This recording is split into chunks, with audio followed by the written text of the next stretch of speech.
Over the past couple of weeks, we have really been looking at the backstory of the Black Ops 4 specialist characters and even some of the characters from Black Ops 3. For example, we tried to find the true identity of Spectre, and then after that we looked at the idea that Outrider could actually be the daughter of Recon in Black Ops 4. And from everything you guys have shown me on those videos, you've been coming out and watching them, hitting that like button, and it's very clear that you guys want me to continue this. So today, we are going to be diving into the backstory of, in my opinion, the darkest character in all of Black Ops, and that is Firebreak. Now, as always, if you enjoy this type of backstory video diving in depth to the characters of the Black Ops series, be sure to hit that like button and let me know who or what you would like to see me explore next.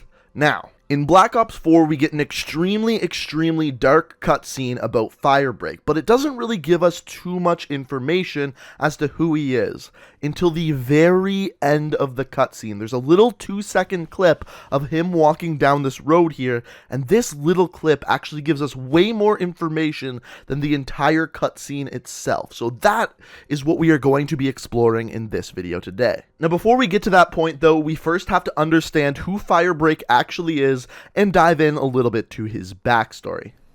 But guys, before the video starts, I just wanted to say thanks to GT Omega Racing for sending me this chair. There's actually a link, first link down in the description. If you go check out their website, it helps me out alone. On top of that, if you're in the market for a chair, planning on buying one, if you use coupon code INK, I think you save 5 or 10%. So if you're in the market, go check them out. They're incredibly comfortable. And my chair doesn't squeak anymore, so that's always a good thing when recording videos. But guys, it's been a while since I've shown my face on the channel, so hey, what's going on? But anyway, let's get back to talking about Firebreak. So as far as Firebreak goes, his real name is Krzysztof Hajek. I may have butchered that, but he is originally from Prague. Now, Krzysztof doesn't have the best upbringing, so you know what, I'll just let him describe it to you. My family? What's to tell? My mother left because my father was a drunk. No surprise, I acted out every chance I could. So as far as Firebreak goes, when he was very young, his mother left, his dad was a drunk, and this is where the cutscene from Call of Duty Black Ops 4 kind of comes in. We get to see Firebreak out on some sort of mission, destroying evidence, killing people who are already dead, when he finds this really creepy doll, and it kind of causes a flashback to happen, in which you see his father kind of beating his sister, and then he, of course, gets really pissed off, and then in the cutscene, starts his dad on fire, and then as the cutscene goes on, you get to see him and his sister walking away from a burning building with his dad literally burning alive inside, then eventually jumping out of a window to his death. It's incredibly dark and disturbing, but the weird part is this actually isn't what happened in the Black Ops storyline. This is what Firebreak wishes happened. Now, how do I know this? Firebreak actually tells you what really happened in the transmissions in Black Ops 3. A few months later, after my father had passed out for night in customary stupor, my sister suggested we rid ourselves of the old man for good. Seemed like a good idea. I took his lighter from table and set fire to chair he was snoring in. This was when plan go bad. He woke up, screamed, and ran from room, knocking over spirits on table. Spread fire all over the place. Fire is fickle thing. You think you understand it, then it begs to differ.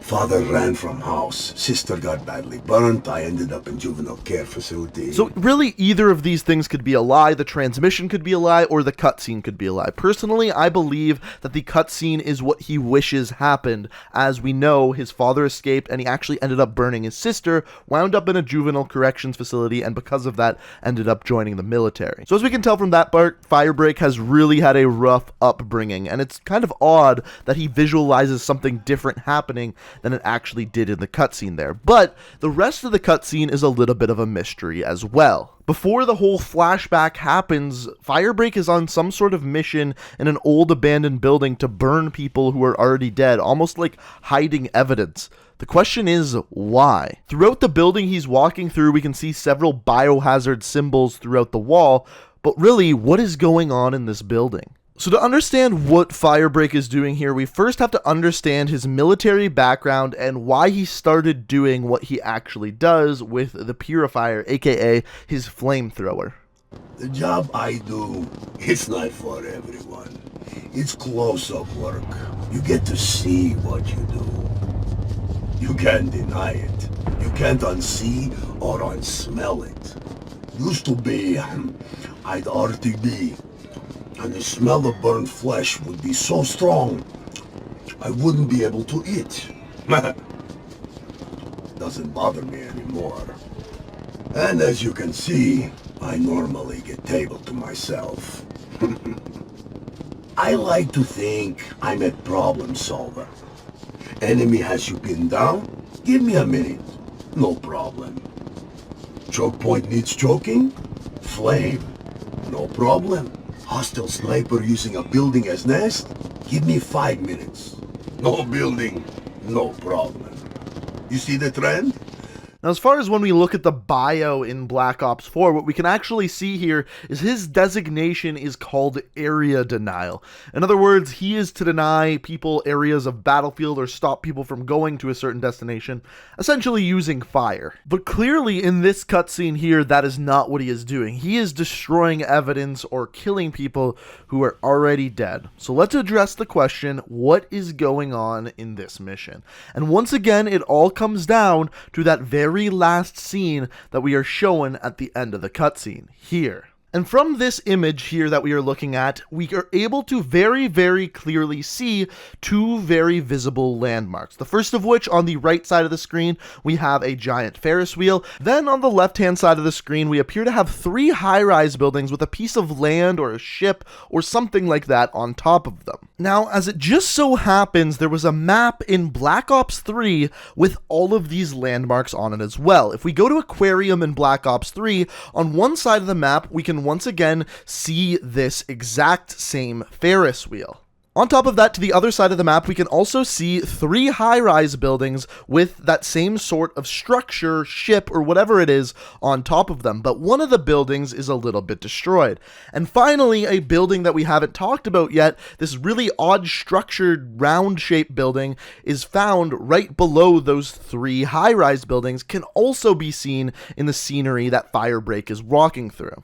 Now, what we can take away from this is Aquarium takes place years after Firebreak's cutscene, and the reason why we know that is because the Ferris wheel is covered in vines and foliage, the three high-rise buildings, one of them is completely destroyed, and on top of that, everything just looks more disheveled in the Aquarium map. On top of that, we can take away that the cutscene that Firebreak is in actually takes place in Singapore, reason being, that's where Aquarium is. And as it turns out, we can actually take this a step further. In Black Ops 3, there is another map that takes place in Singapore called Evac. And as it turns out, on Evac, once again, there is a Ferris wheel you can see off in the distance. But on top of this, it gets even crazier, because throughout this map, there are things like hazmat suits, signs saying quarantine zone, but even further, there is the exact same biohazard symbol as there is in Firebreak's cutscenes in Black Ops 4. So we know where he is. Firebreak is in Singapore in this cutscene. We know he is burning dead bodies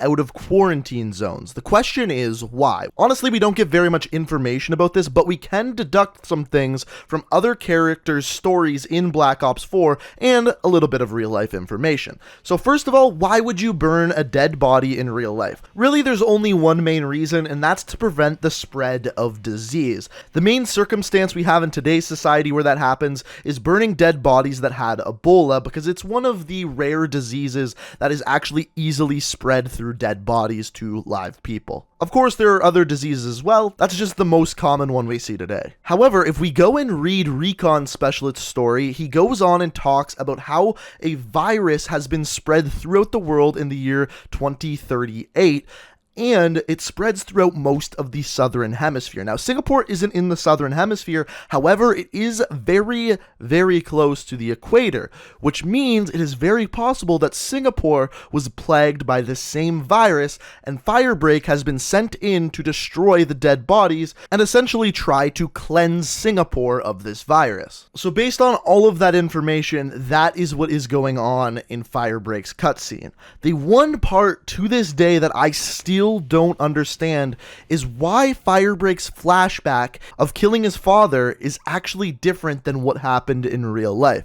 If you have any input or ideas as to why that is different, feel free to let me know down in the comments, because I'm really curious to hear what you guys have to say. Personally, my favorite part of this whole thing is how they have linked the multiplayer maps in Black Ops 3, especially the ones in Singapore, to the specialist story of Firebreak. I think it's really cool what they did there. But guys, that is Firebreak's backstory. Let me know what you think down in the comments. If you enjoyed the video, I would very much appreciate it if you could hit that like button. It also shows me that you want to see more videos like this one where we take a deep dive into some character's background or the story of Black Ops 4. So like I said, if you enjoy it, I'd really appreciate it if you could hit that like button. And if you want to stay up to date on all my videos, the best way to do so is hit that subscribe button and make sure you have notifications turned on. But guys, I hope you enjoyed the video. Thank you so much for watching, and until next time, peace out. We are